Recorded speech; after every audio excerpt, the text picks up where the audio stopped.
right, this is John again. I found another gentleman. He's dressed up in the orange, the dolphin hat and colors with the shirt. How long you been a Dolphin fan? Probably about 8 years or so. Wow, you're a die-hard Dolphin fan? Yeah, now I am. I've gotten really into watching them every game, so. You know, I'm a Dolphin fan too, and I'll tell you, I get so frustrated because at least if I saw progress, you know, it's like even you look at the Patriots in their organization, they're always making progress. They're always, you know, getting better and better, you know? I mean, they're all, you know, and yet the Dolphins, it seems like they take 2 steps forward, they take 1 step back, and you're kind of like, oh, deflated again, you know? Team, right? That's how it is every year. What's your name? Justin. Do I have your permission to shoot this video? Is that okay? Yes. Okay, cool. So, Super Bowl Sunday, tomorrow. Patriots, our rivals. Put all that aside. Who's the better team in the Super Bowl? I think the Seahawks are actually the better team. I mean, coming from being the defending champs last year, they got a great defense with Sherman and Chancellor and Russell Wilson at quarterback. I think they're capable of winning it, and I think they're truly a better team. So you're basing it on their defense? Well, their defense is one of the best in the league, but also their offense. I mean, Marshawn Lynch, beast mode, you know, when he's running the ball, and Russell Wilson is usually pretty on target. Maybe last game he could have been a little better, but I mean, he's a good quarterback. So let me ask you, who do you think has a better offense, the Patriots or Green Bay? I think Patriots probably. And yet, look what the Green Bay did to Seattle's defense.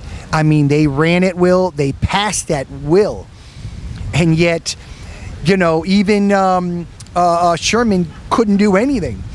And yet, that should concern a Seahawks fan that they're going to be facing a much higher powered offense with Brady, no? Well, yeah, maybe a little bit, but I think with 2 weeks to prepare, you know, I think the Seahawks, they know where they're at. It's the Super Bowl, you know, it's all or nothing. I think they're going to be ready. I think so, in a sense where I think they went into that game with Green Bay thinking this is a slam dunk. This is we're going to take this, man. We're at home, crowds on it. You know, we got the 12th man and with the fans, and it kind of shocked them, right? I think they'll be more prepared, no? Yeah, I agree with that. You know, 2 weeks to prepare, it's definitely going to be, you know, more. They're going to be more ready. Who's going to be the most valuable player? Close. I'm going to go with Marshawn Lynch. I think he's going to have a beast mode game, you know. I think he's... Man, let me tell you, if I was the Patriots, I'd put like 5 guys on him and just stop him completely, let them pass, do all those other things. Because if you get him running, it's going to be a hard, long day, right? Exactly. Let me ask you, I was wondering if I could switch gears on you. Can you handle that? Sure. Are you a spiritual person? No, not really. You ever went to church when you were young? Yes. So your mom made you go to church? Pretty much. Why? Because she's fairly religious. She grew up a Christian, and she felt I should grow up the same way, so. What did you learn?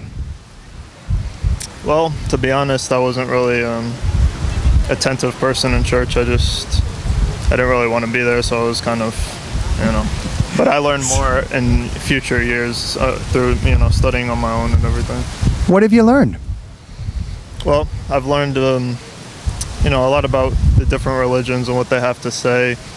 And to me, it's just not something that I feel is for me. Do you believe all roads lead to heaven? No, not necessarily. I mean, I would consider myself an atheist. I don't really believe in heaven or... Okay, so you're an atheist. Why are you an atheist? To me, it just seems like the most logical outcome. I just don't believe that, you know, we were created from any type of deity. It just doesn't seem logical to me. Was there, because I'm trying to figure out, at one time you did believe. I mean, I know your mom kind of made you go to church, but was it something maybe when you went to school or somebody said, atheism, man, that makes a lot of sense. There's no God, and maybe something they said that kind of, you know, maybe stirred it up or made you really get to thinking deep? What was it?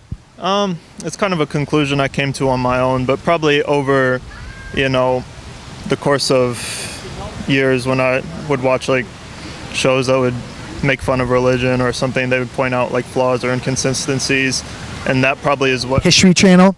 No, like. Okay, the History Channel does some of that sometimes. No, more talking about like comedians like George Carlin. When I was watching George Carlin, Yeah, he's a big atheist. yeah, and then Family Guy, Simpsons. They would make. But fun what was? I mean, it's one thing people talk about and say, but wouldn't you have to base that there is no God on some type of evidence that you can say, yep, that's my stand, man, right there?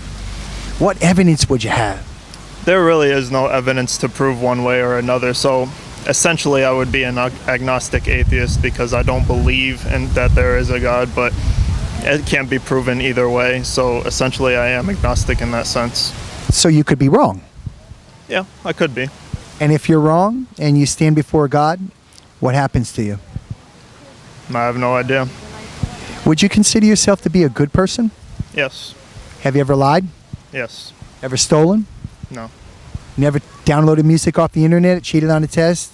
Well, I have downloaded music, but It's still a form of stealing. Have you ever taken God's name in vain? yes. Have you ever looked at a woman and lust for her that you weren't married to? Yes. Have you ever got angry at somebody? Yes. So I've just taken you through some of the 10 commandments, and by your own admittance, you've admitted you're a liar, a thief, a blasphemer, adulterer, and a murderer in your heart. And you're going to stand before a God that is holy and righteous, whether you believe in him or not. I know you have a conscience that tells you right from wrong. That has come from God. And yet, I don't know you, but I care about you. And I wouldn't want to tell you something that I didn't know to be true. And yet, you can voice your own opinion on it. But I do want you to understand the consequences that if you're wrong on Judgment Day, you're going to be standing before God as a liar, a thief, a blasphemer, adulterer, a murderer at heart, a sinner. And therefore, if you were to break those laws, would God find you innocent or guilty? Well, I assume if it was a God of the Christian religion, then it would be guilty. Guilty. Therefore, where would you go, heaven or hell? Probably hell. And this is the God that has created everything. The God of the Bible that's created the heavens and the earth, the sun, the moon, the stars, all the sea creatures that are in the ocean, everything, the trees that we're looking at, I mean, everything. And yet, he's the God that we're going to be standing before. And yet, that concerns me because if you're wrong, which you said, I don't know, man, I could be, you would spend eternity in hell forever. Does that at all concern you? No, not really, because in the sense when I say I could be wrong, I don't really think that I am. I mean, I say it with a fair amount of certainty in the sense I would say anything else like that there's no evidence for either way. If you were to say it about anything really that you can't prove or disprove. So I don't have the fear that I would of that. And I also assume if there is some type of God, I don't see it as that they would be connected to any kind of religion. I don't see why that would be necessary, assuming a God existed. Okay. Well, you seem pretty certain in what you're saying. And I always believe that we make mistakes. And I'd like to test that to see if that's true. Spell the word shop for me, like you're shopping in a store. Shop like past tense? Shop, yeah. Past tense or present tense? Shop? Past tense. SHOPPED. Okay. Now spell it in the in the present tense. SHOP. Spell it again. SHOP. And what do you do when you come to a green light? STOP. Stop. Green light. Oh, go. You see? We're so certain on what we know to be true, we make mistakes. And if we could make a mistake on something so simple as that, what does it say about the where we're going to spend eternity, our soul, where we're going to go, if it's going to be damned, if it's going to be separated from God? You see what I'm saying? I do, but I don't think it's necessarily a relevant comparison because that's something that's happening in a moment of time as compared to when I'm having years and years to think things over, to make a informed decision rather than a kind of like brain game that was happening in the moment and forced my brain to be. Do you believe in evil? Evil in what sense? People are evil. Yeah. I just watched the news the other day. 22-year-old girl had a newborn, and what she did was she put the newborn, wrapped him in a blanket, put him on the side of the road, poured kerosene on, and set the baby on fire and burned him to death. Is that evil? Yes. Okay, so where does evil come from? I guess it comes from the basic, morals, morality, obviously. So it was something that she learned? No, I don't think that she learned it. She obviously, we were saying what morals that she learned? Yeah, I mean, why do people do bad things? I'm not really sure. I think there's a lot that could go into that answer. The brain is very complex and you can't really understand everything people do. Could it be because we're sinners? I don't believe in the concept of sin. Sin is generally just in religious terms, so I think, the things that certain religion says are a sin, I wouldn't find to be morally wrong. Well, I've told you, because you're an atheist, this is your stand and what you believe, but I also told you what the Bible says. Right. And yet, I also told you the consequences of if you choose not to believe in this God, what's going to happen because you're a lawbreaker, you've broken his laws.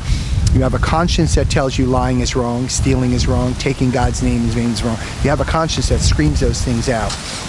And yet, my only plea to you is this. If I told you I had a cure for your disease, that you could go to heaven and spend eternity with God, and you wouldn't have to go to hell, which I do have, would you be interested in hearing about it? Honestly. Well, you say the term disease. How do you mean? Well, we all are infected with the disease of sin. From the time we were born, the Bible says we've inherited that sinful nature through the first man and the first woman, which is Adam and Eve. And therefore, because of that, we are born sinners. And when I go to Chuck E. Cheese and I see these little kids, they're little sinners. They do bad. They're smacking people, and how do they learn that? My grandson, I tell him to do something, he's 3. He says, no. Now, I never taught him that, and I know his mother never taught him that. Well, how would he learn that? He's never watched a TV where it's saying that. Where does that come from? And I believe it comes from our inheritance of sin. And what I'm trying to say to you is we have a disease called sin. That's what the Bible says. But there is a cure for our disease. Would you be interested in at least knowing it? Not necessarily, because the disease that you're saying exists is not one that I think of as existing. In my mind, what you're saying is a disease in each of us is something that I don't necessarily think is there. When you use the example of the kid, I'm sure at some point he heard no in his life. I mean, and heard it in a conversation. There's absolutely no way you can't hear no in your lifetime. So it's something you learn through brain development, through human interaction with others. So I don't necessarily think that there's anything bad inherent, but people tend to do bad things. That's just a factual way of life as well as they do good things. Okay. Well, I appreciate you being a thinker and thinking some of these things through. Last thing I'm going to ask you is this. Because you're not interested in the cure for that disease, that's okay. I'm just going to help you to understand, at least if there is a God, you understand the consequences. According, if I'm right, you'd be spending eternity in hell. Yes. Now, if God were to reveal himself to you right now and come down from heaven and say, I'm real, look at me, would you bow down and worship him right at this moment and surrender your life to him and live for him forever? Well, it depends. On what? I think that he would have to have justifiable reason for being worshipped, because I don't think somebody should, that any deity would deserve worship. I think if a deity exists, they wouldn't be so, how do you say, vain to need the feeling to be worshipped. That's more of a human emotion. But if he created you, doesn't he own you? According to your religion, yes, but I would disagree with that. Okay. Hey, you've been a gentleman, and the Seahawks. All right, I'm choosing Seahawks too, man. Okay, so all right, enjoy the Super Bowl. Okay, all right, thanks again.